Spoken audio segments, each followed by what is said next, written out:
end to this pandemic. Res Bakuna kasangga ng bida. Sama-sama tayo sa Bida Vaccination. Matinding kalaban ng COVID. Ayokong makahawa. At mahawa. Pero kailangan ko na magtrabaho. Kaya di ako magiging pabaya. Di matigas ang aking ulo. Iingatan ko ang aking sarili. Para maingatan ang pamilya ko. Ito ang ambag ko. Ako, Ikaw. lahat tayo. Sama-sama nating Mayaangat ang bayan.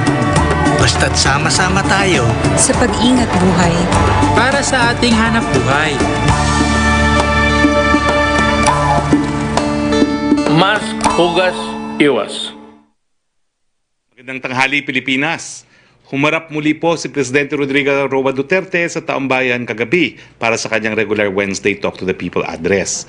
Hiniling ng Pangulo sa China na kanselahin ang 1,000 Sinopharm vaccine na donasyon nila, bagamat nabigyan ito ng Compassionate Special Permit ng Food and Drug Administration. Ipinag-utos naman ni Presidente na arestuhin ang sinuman na hindi tama ang pagsuot ng face mask. Sa ibang balita, naglabas ng memorandum ang Office of the Executive Secretary kahapon kung saan ipinagbawal ng pagpasok sa Pilipinas ng mga pasahero na galing sa Pakistan, Bangladesh, Nepal at Sri Lanka sa loob ng 14 na araw bago dumating ng bansa. Ito ay epektibo simula May 7, 2021, 12:01 a.m. hanggang May 14, 2021, 11:59 p.m. Effective immediately, maari pang pumasok ang lahat ng mga pasahero na galing sa Pakistan, Bangladesh, Nepal at Sri Lanka o bumiyahe sa mga ito sa loob ng 14 na araw bago dumating sa bansa na dumating bago Mayo 7, 2021, 12:01 a.m. Ngunit kinakailangan nilang sumailalim sa absolute facility-based 14-day quarantine period kahit sila pa ay nagdegatibo na sa RT-PCR test. Samantala, sa lahat ng mga Pilipino at dayuhang pasahero na nagtatransit mula India, Pakistan, Nepal, Sri Lanka at Bangladesh at nananatili lamang sa airport ay hindi na kinakailangan makumpleto ang 14-day facility-based quarantine. Ngunit kailangan nilang sumailalim sa testing at quarantine protocols ng pamahalaan. Lahat ng nagpositibo sa mga pasahero mula India, Pakistan, Nepal, Sri Lanka at Bangladesh ay kailangang sumailalim sa whole genome sequencing. Lahat ng kanilang close contacts ay kinakailangan sumailalim din sa facility-based quarantine sa loob ng 14 na araw. In-expand din natin ang contact tracing hanggang sa third generation contacts. Sa usaping bakuna naman po, mahigit 2 milyon or 2,065,235 doses na ang na-administer ayon sa May 4, 2021 na datos ng National Task Force. COVID-19 updates naman po tayo. Meron tayong na-report na 5,685 na mga bagong kaso kahapon ayon sa DOH May 5 COVID-19 Case Bulletin. Suma total, meron na tayong 62,713 mga aktibong kaso. Halos 1 milyon or 993,042 ang mga suma total na gumaling na po, samantalang nasa 17,800 ang bilang ng mga nasawi. Nasa 1.66% na porsyento ng mga namatay, nakikiramay po kami. Makikita naman po sa infographics ang pag-improve ng ating average daily attack rate kung saan bumaba po ito mula 34 sa Metro Manila noong April 4 to 17 ay naging 25 noong April 28 to May 1. Ganito rin ang nangyari sa ating 2-week growth rate mula negative 5 noong April 4 to 17. Ito ay naging negative 26% noong April 18 to May 1. Ang mga datos po ay galing sa DOH. Tignan naman po natin ang confirmed COVID-19 cases by adjusted date of onset Philippines as of May 5, 2021. Makikita po na nag-peak ito sa unang linggo ng Abril at ngayon po naman ay patuloy ng bumababa. Ito naman po ang infographic na nagpapakita ng improvements ng ating healthcare utilization rate sa Metro Manila. Mula 64% noong March 27 na nag-peak sa 68.3 noong April 7 to 16, bumaba na po ito sa 56% noong Mayo 4. Ganito rin po ang makikita sa isolation beds, COVID-19 ward beds, ICU beds, at tignan nyo po ang ating ICU beds na dagdagan na po, hindi lang 700 na, meron na po tayong 1,000, 172. Kaya po, nasa 71% na po ang ating ICU utilization rate. Kung mapapababa po natin to 69, magiging moderate na po ang ating use ng ICU beds. Sa iba pang mga bagay, binabati namin si Police Lieutenant General Guillermo Eleazar sa kanyang appointment bilang susunod na hepe ng ating pambansang kapulisan. Mataas ang ekspektasyon sa inyo ng Pangulo, maging ng taong bayan, at naniniwala kami na kaya ninyong harapin ang anumang pagsubok na darating. Mabuhay po kayo. Magandang balita, inireport ng Philippine Statistics Authority na bumaba ang ating unemployment rate sa 7.1% noong March 2021. Ayon sa PSA, and I quote, "This is the lowest reported rate covering the period of COVID-19 since April 2020. This is from a high of 17.6% last April 2020 at the height of the ECQ." Tuloy lang po natin ang pag-iingat natin sa ating mga buhay para tayo po ay makapaghanap buhay. Isa pang magandang balita, binuksan kahapon ng DOTR sa pangunguna ni Secretary Artugade ang bagong passenger terminal building ng Calbayog Airport na kayang mag-accommodate ng 450 passengers mula sa dati nitong 76 passenger capacity.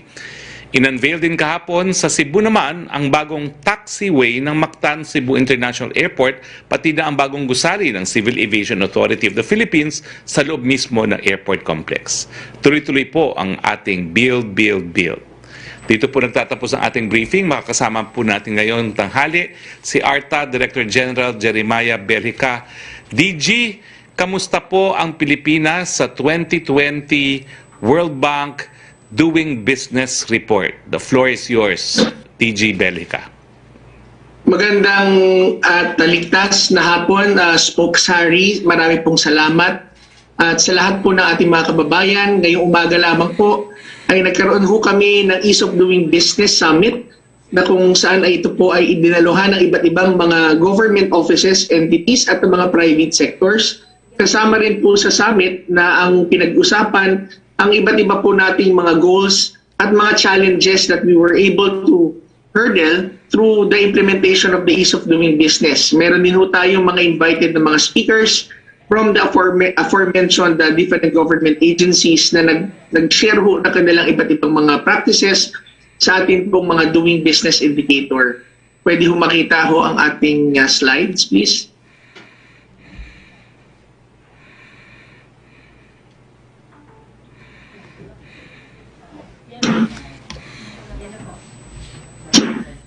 Can I share my slide? Okay, so sa atin pong, ang Anti-Red Tape Authority po ay nagtatrabaho para mas maging efficient po at ma-expedite po ang mga government transaction. Nakita po natin ang napakadami pong mga progreso dahil po sa mga doing business indicators na atin hong inaayos ay nagkakaroon ho ng magandang mga resulta. Nung nakaraang taon po ay ang ating hong bansa ay nagkaroon ho ng 62.8 na score at nagkaroon ho tayong 95th placing o ranking po sa ating World Bank Doing Business Report ng 2020. Ito po isang malaking talon from previous 24th place to 95. Ibig sabihin 29 notches 4 places ang ating hong itinaas. Sa pamagitan po na to, maaari ho nating makita na ang pagtugon po ng mandato ng ating Pangulo sa napabilisin at mas mataasin po ang ranking at ang score po ng ating pong bayan sa global market. Nakikita rin po natin mga positive results as we exert efforts and work together sa ating pong mga importante at key agencies. However, marami pa rin hong mga kinakailangan at kailangan pagtulungan sa nalalapit pong mga araw. Next slide please. Ito nga pong nakaraang taon dahil sa ilan hong hindi lamang sa pandemya ay nagkaroon ho ng delay sa 2021 World Bank Doing Business Report dahil nagkaroon ho ng iba't ibang mga data irregularities sa iba pong mga bansa. Hindi ho Pilipinas ito pero ito po sa ibang mga bansa. Kung kaya minarapat ho ng World Bank na bisitahin po muli ang kanila pong proseso at tingnan ho ng sigurado ho na maging mas accurate ang reflection po ng mga surveys nila. Next slide po. Isa ho sa mga challenges na atin pong kinakaharap ay yun nga ho nabanggit ho natin ang atin pong mas kinakailangan sigurong paigtingin ang mga proseso po nila sa World Bank na para makapture ang mga reforms na ginagawa ho ng mga bansa katulad ho ng Pilipinas. Next slide po. No? Meron ho ilang mga concerns at issues na ibinahagi din po ang tayo sa atin sa World Bank Group, the survey team, and that there are some inconsistencies doon ho sa mga resulta ng mga customer satisfaction na survey, doon din po sa mga agencies at yung assessment po nung sa atin pong mga doing business respondents. As to the counting of processing of days, there needs to be a clear distinction between the preparation time and the applicant and the applicant and the processing time of the agencies. Kung minsan ho kasi binibilang po ang pagtagal na kung nasaan ho nandoon ho sa nag-apply, no? At hindi ho nila kinukumpleto ang kalang mga requirements. So that also has to be clarified. Next slide po. Para ho ma-fix din po ang issues ng inconsistencies with the results ng mga agency satisfaction or customer satisfaction survey, ang aming pong recommendation ay mas i-filter po mabuti ng survey team ng pinapadala po ng World Bank para mas ang makuha ho talaga ay yung mga respondents na tunay pong naka-experience ng mga reforma na ginagawa po natin sa ating pong mga iba't ibang mga ahensya. Next slide po. Isa rin ho dito na inabanggit ko na rin po na sa doing ang isa pong recommendation po natin is magkaroon ho ng malinaw na distinction on the time that it takes the applicant to prepare and send all the necessary documents and the time that it takes the agency or the LGU to approve the issues and permits. Dahil mayroon din hong ibang mga exporters at importers na based ho sa Quezon City, na kung saan the country's largest city po, pero ang basis po ng selecting ng area kung saan po dapat ina-assess ay doon ho sa Manila. Pagdating po sa atin pong normally sa atin pong pagta-transport po no ng mga goods. And next slide please. Marami po tayong mga ginagawa at isa ho rito, mabilis lamang, is yung nakalipas po na Joint Memorandum Circular na pinirmahan po ng Anti-Red Tape Authority, ng Department of Interior Local Government at ng Department of Finance. Ito po yung JMC number 2021-01. Ito po yung Omnibus Guidelines on the Suspension of and collection of fees and taxes relative to the transport of goods and products.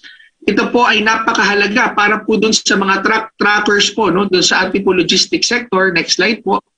Dahil ito po ay in response dun sa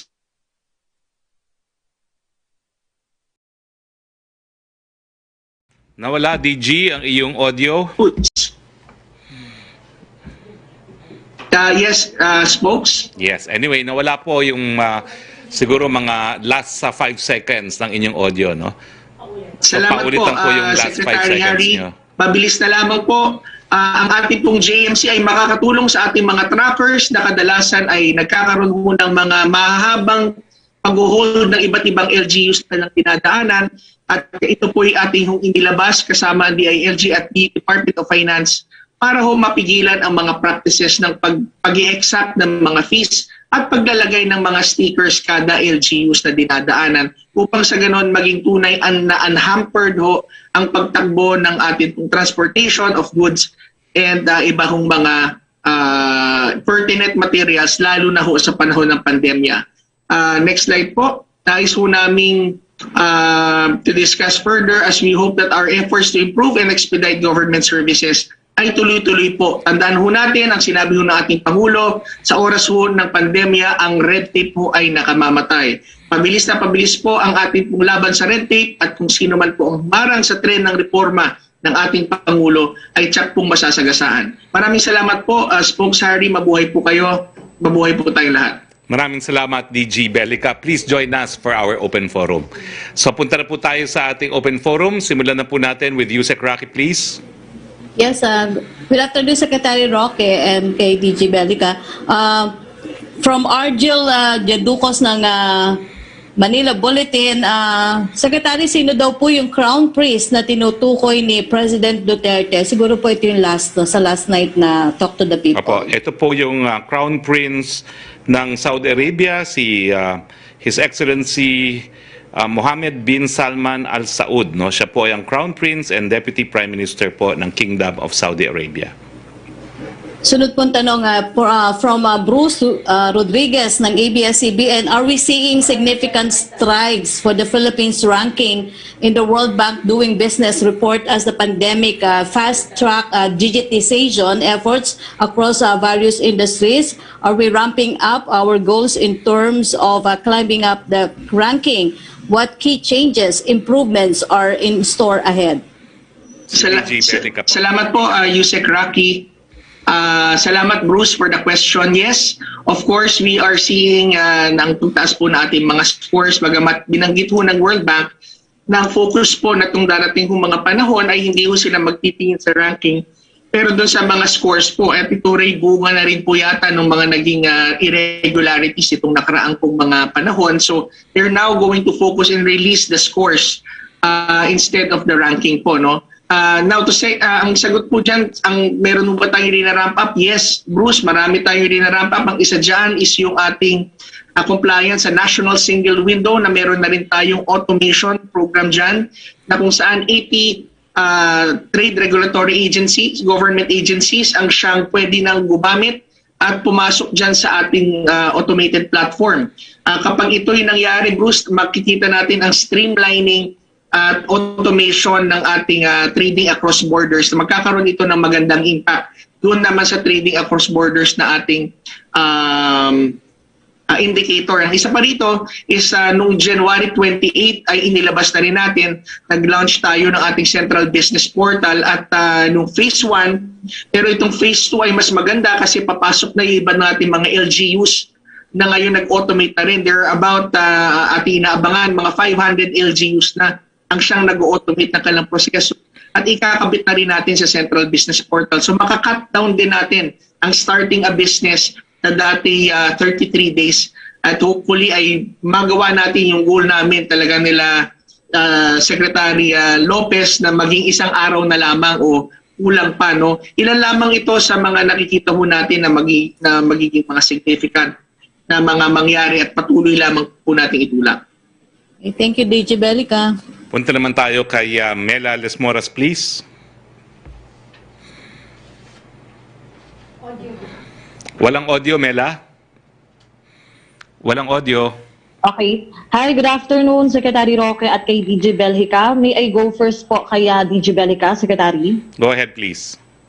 Opo, DJ Belhica, just a quick follow-up about po sa nabanggit nyo na JMC sa pass-through fees. May I ask lang po, sir, kung meron na tayong LGU naman na nakita nga talagang may paglabag dito at gaano po ito so far nakakatulong sa atin ng mga biyahe ngayon? Salamat, Bella, sa question. Ayon sa DILG, merong mga 30 kasi na mga LGUs na na-identify na meron silang existing na tinatawag na ordinansa. Kasi kaya natin kinasify kasi may mga LGUs na nag-i-exact sila ng tawag na pass-through fees, minsan exit fees, minsan entry fees, na wala naman silang ordinansa. So yung mga LGUs na yan, dito sa NCR, meron na tayong schedule na makipag-usap doon sa ating mga mayors dyan at nakikita natin na mas madali ito. Kasi yung mga merong naman na mga tinatawag na ordinansa, ang amin hong inilagay dyan sa JMC ay suspindihin ang kanila pong implementation po ng kanilang ordinance at mag-conduct po ng regulatory impact assessment na ito po'y kaayon at kalinsunod rin sa batas po ng Anti-Red Tape Authority na bago para ho kanilang tanggalin at ribasahin. Kasi nandiyan pa rin kasi yung unending na discussion on local autonomy versus dun sa mga binibigay na mga memorandum circulars ng mga national government agencies. However, nakikita naman natin lalo na sa panahon ng pandemya ngayon and directive pa ng IATF ay consistent ang GMC namin na ito na unhampered dapat ang pagtakbo ng mga goods at services sa panahon ng pandemya. So we really do not see that there would be much resistance dyan. Pero the rolling out, no, Mela, ay nakaschedule na rin sa pakikipag-usap sa mga iba't ibang mga LGUs. Okay, sige. Thank you po, DG Belhica. Kay Secretary Roque muna po ulit. Go ahead, please. Secretary Roque, yung about sa pag-aresto lang po ng violators, may I clarify, ito po ba ay para lamang sa mga hindi nagsusot ng tama ng face mask or even pati yung sa mga ginagawang headband, yung face shield, sa mga hindi sumusunod sa social distancing? Can you just please elaborate po yung kautusan ni Pangulong Duterte? Well, siyempre po, ang mensahe ng Presidente, kinakailangan ipatupad ang minimum health standards kasama po yung tamang pagsuot, hindi lang po ng face mask, kundi pa rin po yung face shield. Pero kinakailangan din po, siyempre, no, sumunod dun sa lahat ng iba pang hakbang na binubuo ng national at ng mga lokal na pamahalaan para nga po mapabagal ang kalat ng COVID-19, kasama na rin po dyan ang curfew. No? So yung pag-aresto naman po, dapat po sang-ayon po yan sa ordinansa o sang-ayon sa batas. Kung wala pong ordinansa, ay nakasaad naman po sa revised penal code, no, na maximum of 12 hours, no, at kung hindi makasuhan ay kinakailangan pawalan. Pero ang mensahe po ng Presidente sa ating kapulisan at sa taong bayan, para po sa ating kapakanan ang pagsunod sa minimum health standards, at ipapatupad lang po natin yan dahil sa panahon ng pandemya, kinakailangan po sumunod ang lahat, lalong-lalo na po sa pagsusuot ng face mask at ang face shield. Opo. And panghuling question na lang po, Secretary Roque, about po sa Sinopharm, dun nga sa may mga nangihinayang sa pag-withdraw ni Pangulong Duterte sa Sinopharm vaccines kung nandito naman na sa Pilipinas.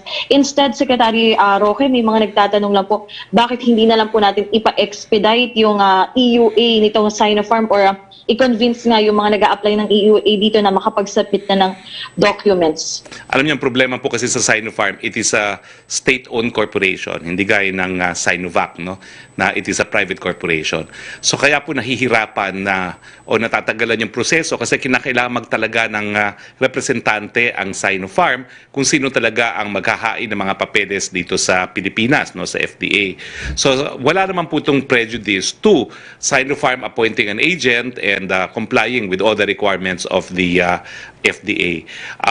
Panatag naman po loob natin na ma-approvean din ng EUA ng Sinopharm dahil Sinopharm is in use po in 25 countries worldwide, no? At nakakuha na rin siya ng EUA in 25 other countries. It's a matter of Sinopharm po appointing a representative to submit yung mga papeles sa FDA dahil hindi naman po pwede na wala pong representante dito sa Pilipinas. Opo. Sir, sorry, last quick follow-up lang po. So, ibig sabihin po, kapag nagkaroon ng EUA ang Sinopharm, in just a matter of time nga po, ay pwedeng hindi matuloy naman yung pag-withdraw dun sa donation nga po na 1,000 vaccines, 1,000 doses po.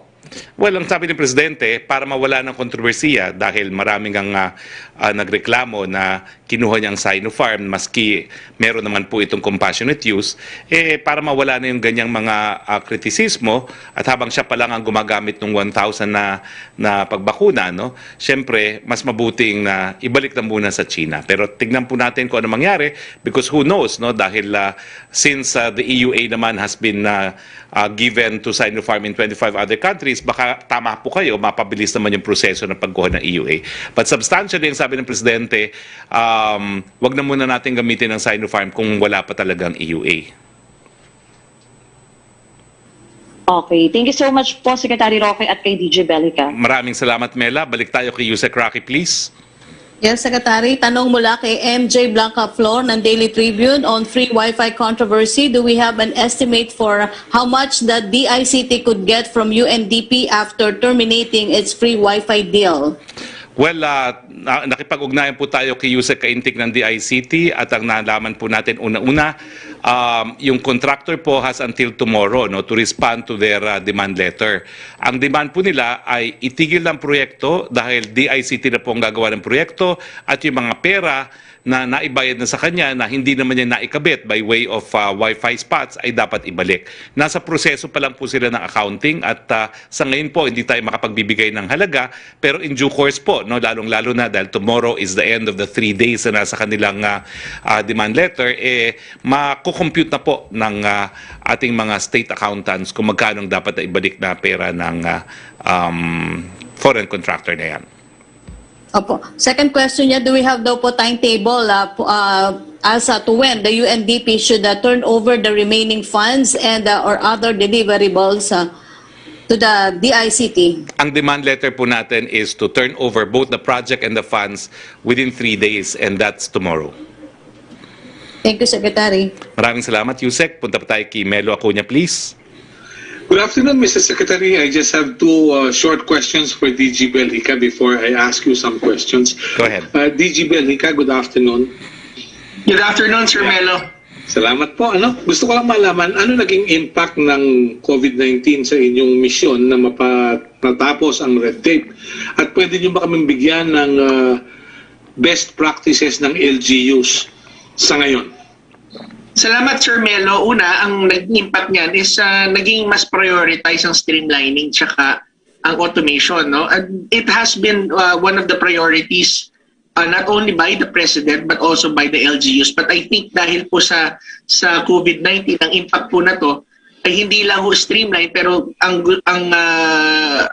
naging direksyon ng mga LGUs din ay mag-automate. So ito po yung kinakailangan na nilang gawin, Sir Melo, dahil hindi lang ho basta-basta ang automation, hindi lang ho basta-basta ang automation, dahil bago ka mag-automate, kinakailangan mo kasi mag-streamline muna. So ang nakita namin dyan, pag nag-automate ka nang hindi ka nag-streamline, papasok ang red tape sa automation mo at kinakailangan mong i-unbundle ulit ang system mo. So that's actually the key on the automation system. So, ang ilan sa mga best practices na nakita natin dito pa rin, sir, no, is yung integration ng mga barangay doon sa business one-stop shop ng mga LGUs, dahil ho sa batas natin ngayon ay hindi na ho si barangay chairman ang dapat nag-i-issue ng certification, barangay certificates para magnegosyo. Pwede na po sa City Hall, at marami na hong gumagawa na LGUs na to, no? Ang pangalawa ho is yung tinatawag ho na paggamit ho ng electronic business one-stop shop. Yung one-stop shop po nila 100% online. Ito po yung tinutulak namin ngayon together with the ICT, DILG, kasi meron na ho tayo na to, Sir Melo, na gagamitin na libre ho ng mga LGUs. Kaya sa mga LGUs na nakikinig, kung wala ho kayong budget para mag-automate po ng inyong business one-stop shop, meron ho tayong available niyan. Libre ho, makipag-ugnayan kayo sa ARTA, sa DICT. At sa ngayon, meron ho tayong bilang na around 446, almost 500 na LGUs na gumagamit ho na itong ating automated system. So, ang mahalaga pa pala, Sir Melo, dyan, is yung integration din yung Bureau of Fire Permits na tinatawag doon sa one-stop shop nila. Kasi ito po yung ibang ahensya. This is a national government ng BFP.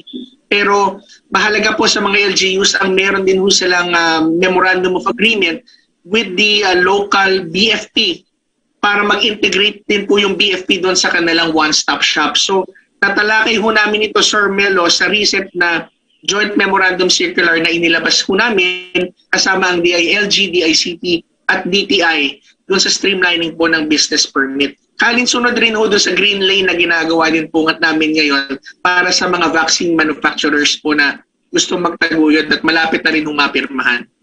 Good. Congratulations. Mabuti po. Hindi na mapupuwersa ng mga bumbero na bumili ng fire extinguisher na gusto nila yung mga may business. Ano po?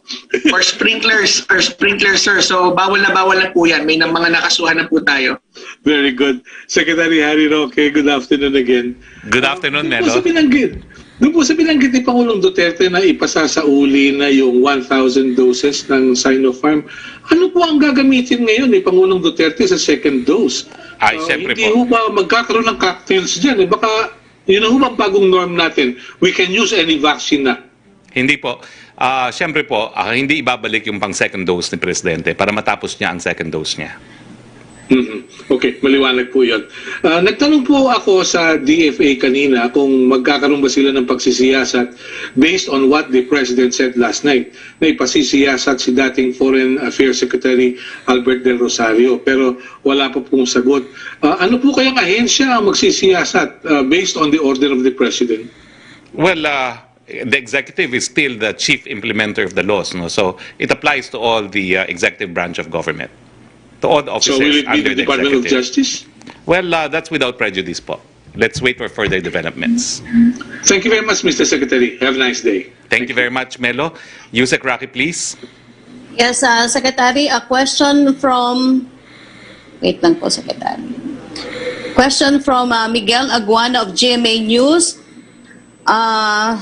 In his column, Carpio, baka po si Associate Justice Carpio enumerated several unconstitutional pronouncement of the President setting aside of the arbitral award, ordering Navy not to patrol EEZ, verbal fishing agreement, saying China is in possession of West Philippine Sea, saying he is inutile when it comes to defending West Philippine Sea. The statement speaks for itself, a betrayal of national interest. President Duterte gave his full trust and confidence to President Xi Jinping, whom Mr. Duterte trumpeted, had promised to protect him from mutinies by Philippine military. Obviously, the wily President Xi would wink Mr. Duterte. Any reaction daw po? Well, ang reaction po dyan, kung talagang labag sa saligang batas, ba't hindi siya magdemanda? Abogado po siya, founder ng isang pinakamalaking law office sa Pilipinas, dating mahistrado ng Supreme Court. Tigil na po ang dakdak lang. Kung sa tingin ninyong nalabag ang saligang batas, magdemanda po kayo. Pero malinaw po ang posisyon ng presidente dyan. Unang-una, anong sinasabi niya na walang ginagawa ang presidente? Sa administrasyon ni Pangulong Duterte, kauna-unahang pagkakataon, tinaboy ng Philippine Coast Guard ang mga mangingisdang China dyan po sa 72 nautical miles from Rizal of Palawan. No? At anong sinasabi niyang isinintabi ang arbitral award? Yan po ay hindi totoo dahil sa UN General Assembly mismo sinabi ni Presidente, pinaninindigan niya ang arbitral award. Ang problema lang talaga, wala pong mekanismo sa larangan ng international law para mapatupad o ma-enforce yung ganyang arbitral award. Ang tanging pamamaraan po talaga sa Security Council under Chapter 7 of the UN Council, Collective Security Measures. Pero para po maaprubahan ang Collective Security Measures, the use of force legally, kinakailangan po bumoto ang China. Unfortunately, China is one of the 5 states with the veto power at hindi po yan mangyayari.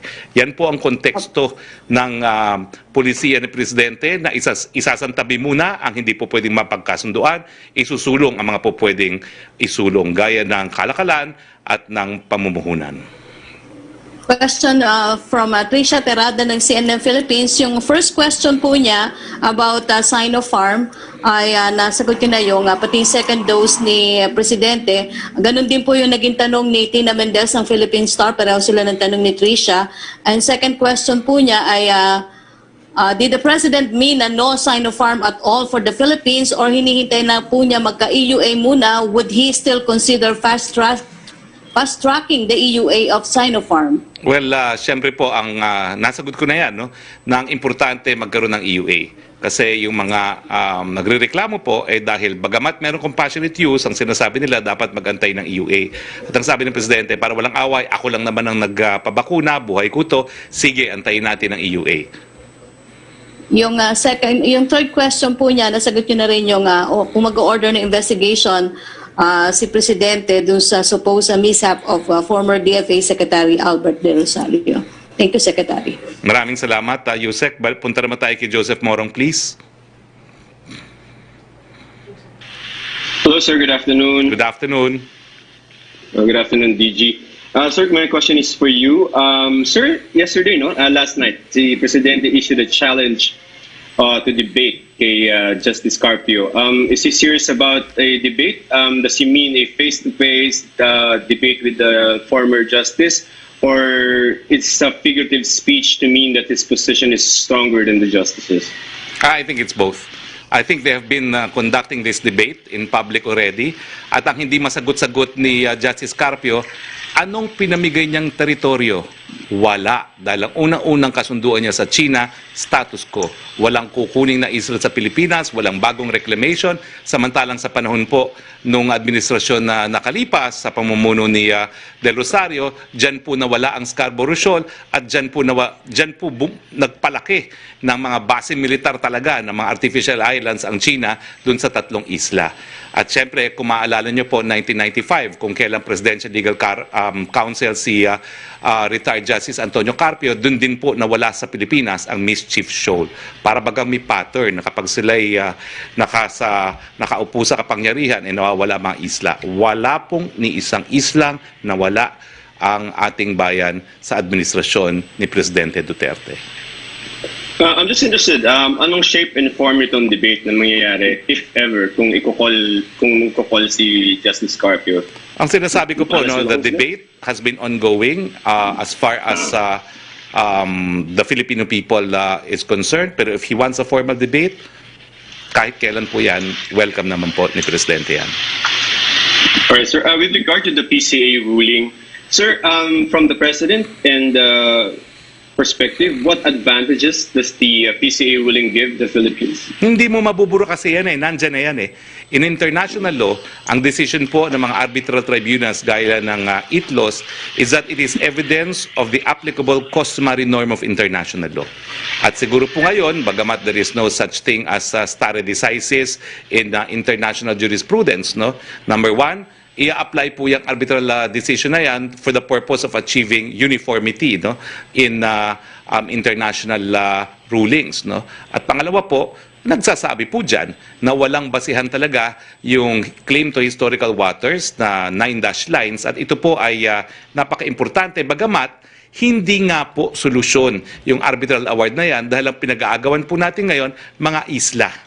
At ang desisyon ng International Tribunal on the Law of the Sea only refers to maritime matters. At sa international law po, maritime matters follow land territories dahil nga po ang maritime territories po are reckoned always from land territories. Sir, yung pong statement ni Presidente last night na sa usapang bugoy, sabihin ko sa'yo, bigay mo sa akin, sabihin ko sa'yo, papel lamang yan, itatapon yan sa waste basket. Does it not negate, sir, the PCA ruling? Well, because all of the reportings, render it useless. Alam mo, this is televised and you can play it again. Ang konteksto ng sinabi ng Presidente, that's as far as China is concerned. I-play niyo po uli. In other words, yan ang reaksyon ng China. Kaya nga, binabaliwala po yan ng China. Pero ang katotohanan naman, kahit papano, sabihin man ng China na binabaliwala niya yan, the fact na nakakangisda muli ang ating mga mangingisda sa Scarborough, nakabahagi ng arbitral award, talagang nagpapakita na kahit papano ang China sumusunod din doon sa ganyang arbitral award. Pero ang konteksto ng sinabi ng Presidente, yan yung perspektibo ng China. Papel lang yan na itatapon sa wastebasket kasi nga hindi sumapi sa arbitration itself yung China at sinasabi niya na walang jurisdiction over China ang arbitral tribunal na ang sabi naman ng tribunal kami ang magdedesisyon kung meron kaming jurisdiction at ang sabi nila ay meron silang jurisdiction dahil nung naging kabahagi ang China ng UN Convention on the Law of the Sea pumayag siya na lahat ng kontrobersiya na sang-ayon po sa UN Convention on the Law of the Sea ay po pwedeng maresolba sa pamamagitan ng ICJ o kung hindi naman ng ITLOS at kung hindi po pinili yun ng bansa na yan, it will fall under arbitration. At kaya nga po nag-arbitration. What does the president done to capitalize on the PCA ruling? There's only so much that you can do because yun nga po yung kakaiba sa international law, walang enforcement mechanism. Sa domestic law, pag meron kang desisyon, merong sheriff na po pwedeng tulungan ng kapulisan para ma-enforce ang iyong award. In international law, meron din tayong extreme remedy, which is, I said, is under Chapter 7, Collective Security Measure. You can even resort to the use of force, although may requirement na dapat non-military means muna gaya ng sanctions. Pero para ikaw ay magkaroon ng ganyang resolution, kinakailangan bumoto ang mga bansa na merong veto powers. At syempre, hindi naman papayag ang China dahil isa siya doon sa may veto powers. When you say there's only so much you can do, what do we mean by that? Has he done anything, sir? Well, he doesn't have to do anything because the award speaks for itself.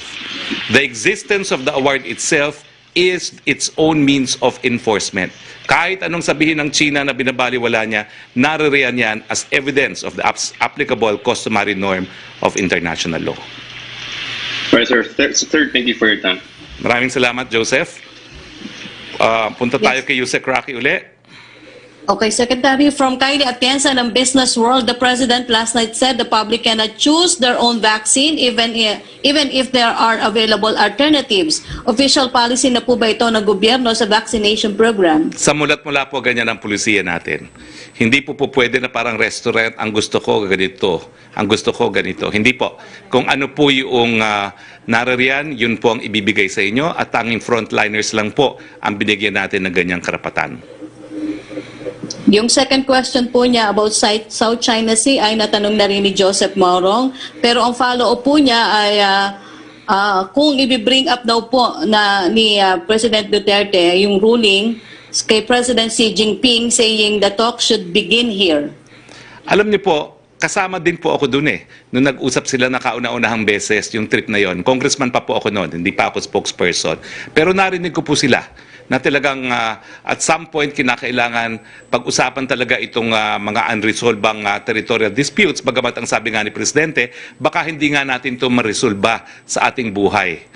So, alam naman po natin na meron talaga tayong hindi pagkakasunduan pagdating sa teritoryo. Kaya nga po, ang ginagawa natin habang hindi tayo makapagkasundo, ay inisasantabi natin. Pero importante po na ngayon, ang talagang binibigyan ng kahalagahan ng ating Pangulo, yung paghahanap buhay ng ating mga pangingisda.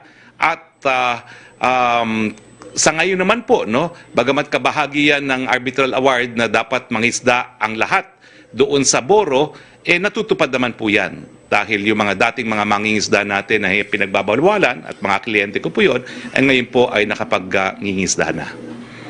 Yung third question po niya, does this also mean that the country would no longer use the ruling to strengthen its alliance with traditional partners and forge unity with ASEAN neighbors to deter China's incursions in the disputed waterway? Hindi ko po maintindihan bakit binandel yung arbitral award doon sa alliance making. Kabahagi po tayo na ASEAN. Meron pong paninindigan ASEAN at sa ngayon po ang paninindigan ay prioridad yung Code of Conduct. Now, kabahagi rin po tayo ng mas malaking community of nations na nagbibigay ng importansya doon sa freedom of navigation at nanindigan na kinakailangan talaga para magkaroon ng kapayapaan ang maritime territories ng iba't ibang bansa ay limitado kung ano yung nakasaad sa ating UN Convention on the Law of the Sea. So yun po ang pagkakaisa natin. Worldwide consensus dahil ang UN po, kakaiba po itong treaty. Ito lang po yung treaty na every provision kinakailangan sang-ayunan ng lahat ng estado na kabahagi. Kaya nga po miski ang Amerika ay hindi pumirma at nag-ratify ng UN Convention on the Law of the Sea dahil siya naman po ay kabahagi dun sa usapin, deemed bound po siya ng UN Convention on the Law of the Sea. As in fact, recognized po ngayon na all states are bound by the UN Convention on the Law of the Sea because it is a restatement of what is known as customary international law.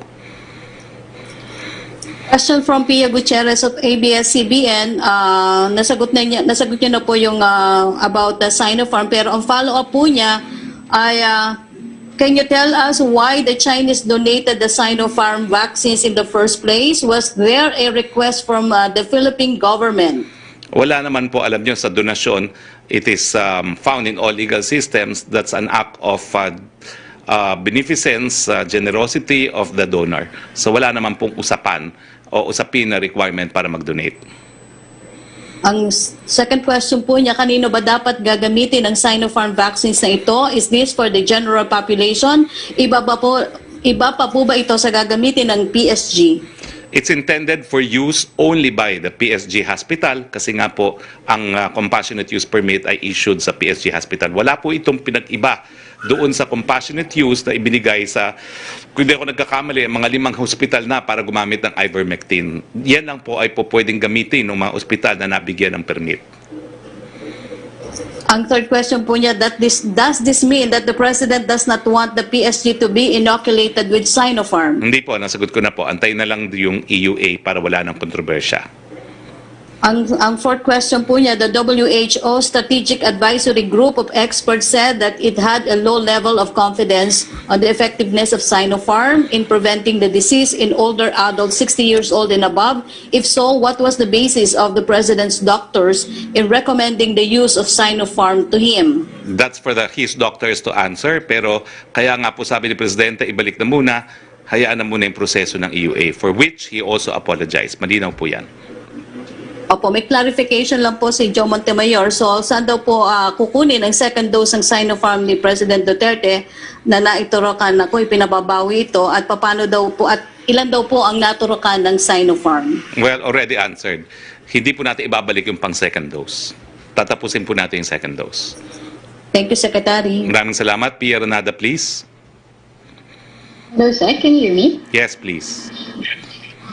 Yes, binalikan ko po yung transcript because you said yung sinasabi ni President about throwing the Hague ruling in the wastebasket referred to the perspective of China. But rereading it, parang hindi, sir. Kasi he was referring to him, like yung kanyang pronouns were akin. So for example, sir, actually in sa usapang bugoy, sabihin ko sa iyo, ibigay mo sa akin, sabihin ko sa iyo, PI, papel lang yan, itatapon ko yan sa wastebasket. So sir, it really sounds like he's undermining the Hague ruling when last year in the UNGA, didn't he say that the Philippines would reject all attempts to undermine the Hague ruling? Isn't he doing that? Kaya nga po, importante yung deklarasyon niya sa sa General Assembly. That is his declaration to the whole world. And that is why you have to construe his statement in the proper context, and that context is what he said in the UN General Assembly. It appears, Pia, that we have a genuine difference in appreciation of what he said, and that's why you need to apply some kind of construction to what the President said. And I reiterate, no, the context, the proper construction should be pursuant to what he said to the UN General Assembly, which is the most authoritative declaration of the Duterte administration policy on the West Philippine Sea. So you're saying we should just ignore what he said last night, given that it's the more recent statements? Would it be possible na nagbago yung isip niya? Sinagot na kita. You need to construe it kung ano yung sinabi niya sa UN General Assembly dahil yun na yung pinaka-authoritative and pinaka-comprehensive statement of his administration's policy on the West Philippine Sea. So sir, why did he have to make that statement yesterday? He was belaboring the point kasi nga paulit-ulit ang sinasabi ni Justice Carpio na hindi raw niya ginagawa ng paraan para ma-enforce. Paano mo nga i-enforce yan? Wala nga mekanismo sa daigdig. Ang sinasabi ni Justice Carpio, pumunta ka sa UN. I have taught international for 15 years and studied it as a specialty.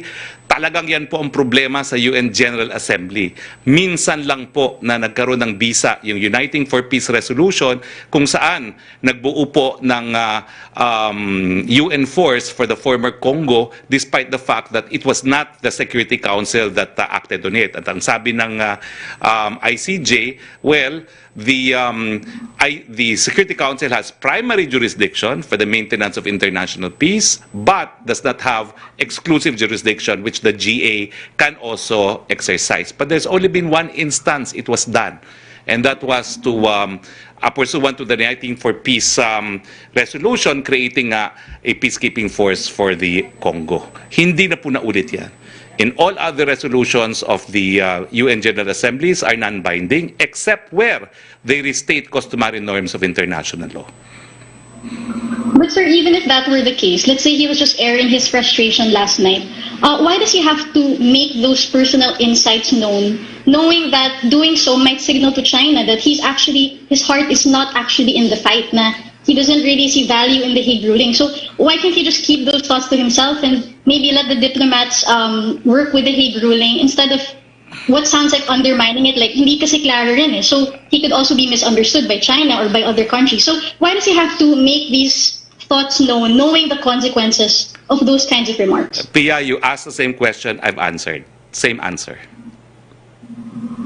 Okay, sir. Let's move on, sir. Sana po to what the President said about arresting violators yung sa mask wearing. Sir, isn't this too harsh, especially when DOJ Secretary Guevara earlier said that arresting quarantine violators, he's recommending to just do community service for them instead of arresting them. Kasi sabi nga niya, mahirap ang buhay sa pandemya. So how come the president is backtracking or going against this?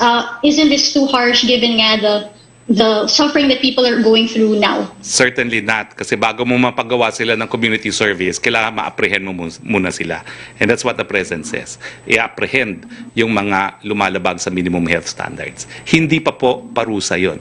Now, ang konteksto po niyan, siyempre, may karapatan ng pulis na mag-apprehend kapag sila mismo ay nakakita o naging testigo sa paglabag ng batas o ordinansa. At ang paglabag sa ating mga minimum health protocols, dahil meron tayong ordinansa na nagpapatupad niyan, ay nagbibigay daan para nga magkaroon ng outright apprehension, warrantless arrest dahil a crime was committed in the presence and with the full personal knowledge of the police officer. But the president also said detain, arrest and detain violators. Well, because under the law, you can detain them until they are charged in court. If you detain them for more than 12 hours, 12, 16, or 36 ata yun, no? If you don't charge them, depending on whether or not it's a light, a medium, or serious offense, pwedeng makasuhan naman yung police. So yung order po is to arrest, detain, and then impose community service also on top of all of that?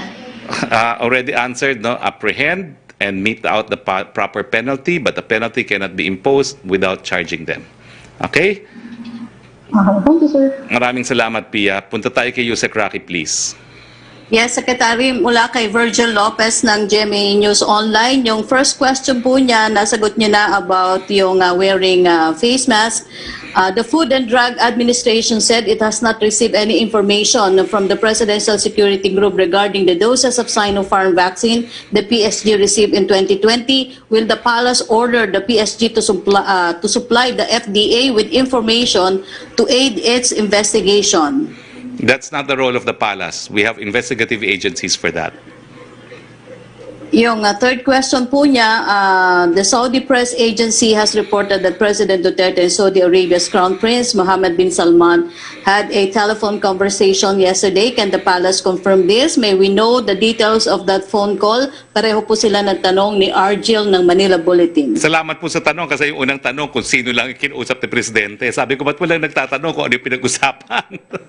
Anyway, alam naman po natin na ang Saudi Arabia po kasi ay nangunguna doon sa kampanya na para baguhin yung tinatawag na Khalifa. No? Ito po ay, so ang pag-uusap po ay nakasentro doon kung paano po mapapalakas pa ang proteksyon na ibibigay sa mga manggagawang Pilipino na nasa Saudi Arabia. Bukod po doon, alam niyo po itong laban natin para mabago nga itong Khalifa system nito, no? Ito po ay parang modern day civil rights movement. At siyempre po, bagamat aktibo ang Saudi Arabia dito, isa siguro sa pinakamalakas na sumusuporta dito sa mga initiative nito ay ang Pilipinas dahil nga sa numero ng ating mga kababayan na nagtatrabaho po sa Saudi Arabia.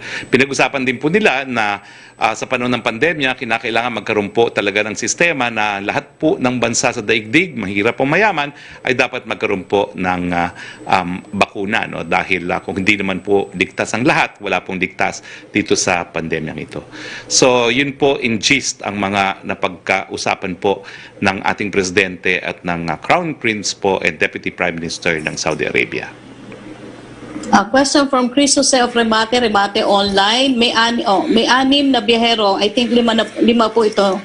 May 5 biyahero po mula sa India. I'm sorry, sabi ko Khalifa. Kafala system. Sorry, I stand corrected. Alam niyo naman ako, no? Sorry, talaga yung mga detalye niya. Palagay ako nagkakamali. Kafala system. Okay. Thank you. Go ahead, Yusek, please. Sorry for interrupting you.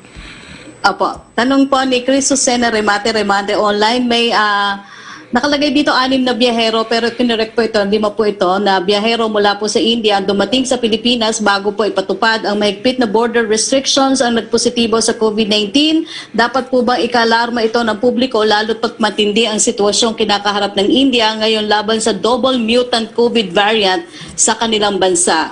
Hindi naman po kasi bagamat tinest sila, ang rule po talagang strict facility quarantine sila for 14 days. So, kampante naman po tayo na dahil nga sinasubject sila to 14 days quarantine regardless of their PCR test, mapipigilan po ang pagpasok ng Indian strain. No? Well, at least gagawin po natin ang lahat ng hakbang para mapigilan o mapatagal ang pagpasok. Pero sa daigdig na ito po talaga, napakahirap gawin yan. No? Dahil ang sabi nga po ni Dr. Ravi ng WHO, kinakailangan din natin tignan yung mga lugar na high traffic ang bansang India at yung mga karating na bansa. At kung titignan nyo po yung pattern ng mga biyahero, ang pinakamalakas na traffic po is between India and the Middle East. So yan po ang ating problema kasi hindi naman natin mapigil yung mga kababayan natin na babalik sa Pilipinas galing sa Middle East. No? Pero kaya nga po ang sabi ko, it may not be an absolute guarantee na hindi makakapasok pero we're doing our best to contain it po. Second question po niya, hindi naman po kaila sa lahat na nakatuon ang pansin ng pamahalaan sa pagtugon sa COVID-19. Ano naman po ang gagawin ng gobyerno para naman po daw maibsan ang matinding init ng panahon dahilan naman po na heat stroke ng mga mamamayan? May plano po bang magsagawa ng seed rain ang gobyerno? Well, sa ngayon po talaga, mahirap talaga yung tanong, no? Kasi hindi ko alam kung paano magkakaroon ng remedyo sa init ng panahon. Siguro po, kasama na yan doon sa advocacy ni Presidente na tawagin ang atensyon ng daigdig dito sa climate change, no? Sa global warming. No? At importante po na talagang makontrol ang ating mga carbon dioxide emission dahil ito pong dahilan kung bakit nagkakaroon tayo ng extreme weather gaya ng matinding pagkainit po. Okay, thank you, Secretary. Yun lang po yung mga question na tanggap natin. Maraming salamat po. Ay, tapos na pala. Maraming salamat, Yusek Rocky. Maraming salamat kay DG Belhica. Sir, wag po kayo magsasawa. Alam ko, isa kayo sa aming mga suki and congratulations for a job well done. At maraming salamat po sa ating mga kababayan na walang tigil na sumusubaybay sa ating press briefing. Sa ngalan po ng ating Presidente, maraming salamat din po sa mga miyembro ng Malacanang Press Corps. Sa ngalan po ng ating Presidente, Rodrigo Roa Duterte, ito pong SPOX nagsasabi, Pilipinas, malapit na ang bagong umaga. Matatapos din ang pandemyang ito. Magandang hapon po sa inyong lahat.